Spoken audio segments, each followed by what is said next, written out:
সকাল সকাল ঘুম থেকে উঠে আমরা স্টার্ট করলাম আজকে আমাদের মেঘালয় জার্নি। সকাল 6টায় বাড়ি থেকে বেরিয়ে ক্যাব বুকিং করে প্রথমেই চলে এলাম কলকাতা এয়ারপোর্ট। সকাল 9:15 ছিল আমাদের CCU to Shillong flight time. মহা আনন্দে সকাল 9টায় ফ্লাইটে চেপে মেঘের দেশের মধ্যে দিয়ে আমরা পাড়ি দিলাম মেঘের আলয়ে। নিজেকে অনেকটা মেঘপরি লাগছিল, যাই হোক জোকসে পার। মাত্র 2 ঘন্টায় সকাল 11টার মধ্যে আমরা পৌঁছে গেলাম মেঘালয়ের রাজধানী শিলং এয়ারপোর্ট। এরপর যথারীতি শিলং এয়ারপোর্ট থেকে ক্যাব বুকিং করে আমরা চললাম শিলং এর পুলিশ বাজার সেন্টার পয়েন্টে, যেখানে আমাদের আগে থেকেই হোটেল বুকিং করা ছিল। পুলিশ বাজার যাওয়ার পথে পড়ে উমিয়াম লেক, তাই আর দেরি না করে চটপট এখানেই নেমে পড়লাম এই লেকের শোভা উপভোগ করতে। জাস্ট একটা ক্লিক নিয়ে তারপর আমরা পৌঁছালাম শিলং এর পুলিশ বাজার। গোয়াইবিবোর মাধ্যমে আমরা হোটেল সুরিয়া ইন বুক করেছিলাম, যেটা ছিল একদম পুলিশ বাজারের সেন্টার পয়েন্টে। অনলাইন বুকিং এ আমাদের পার নাইট 1800 টাকা করে পড়েছিল, তবে হোটেলটাকে মোটামুটি মিডিয়াম রেটিং এর মধ্যেই রাখা যায়। তবে হোটেল রুমটাতে স্পেস একটু কম থাকলেও ক্লিনলিনেস এবং ওয়াশরুমে আমরা স্যাটিসফাইড ছিলাম বলে 4 নাইট আমরা এখানেই স্টে করেছি। তারপর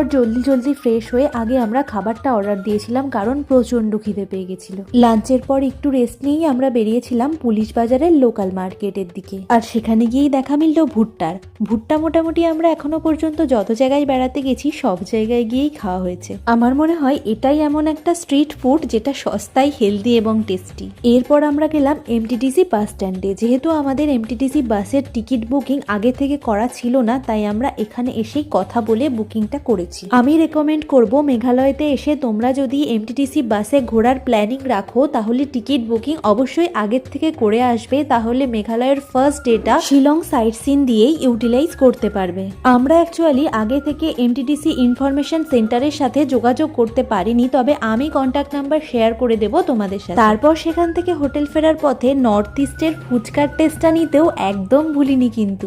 আর ফুচকা খেলে তো আমার মনটা এমনিই ভালো হয়ে যায়। এর সাথে আরো একটা স্ট্রিট ফুড যেটা নর্দার্ন ইস্টে এসে না খেলেই নয়, সেটা হলো চিকেন মোমো। সত্যি এখানকার মোমোর টেস্টটা আমাদের ওখানকার মোমোর টেস্টের থেকে অনেকটা আলাদা, বেশ ভালো লেগেছে আমার। তারপর হোটেলে এসে রুটি তরকা দিয়ে ডিনার করে শেষ করলাম আমাদের মেঘালয় ট্রিপের ফার্স্ট ডে। খাওয়া দাওয়া ঘোরা দিয়ে সারাটা দিন খুবই ভালো কেটেছে। আরো অনেক মেমোরিজ রয়েছে। ফুল ট্যুর এক্সপিরিয়েন্স জানার জন্য অবশ্যই চ্যানেলটা সাবস্ক্রাইব করে পাশে থেকো। Bye bye.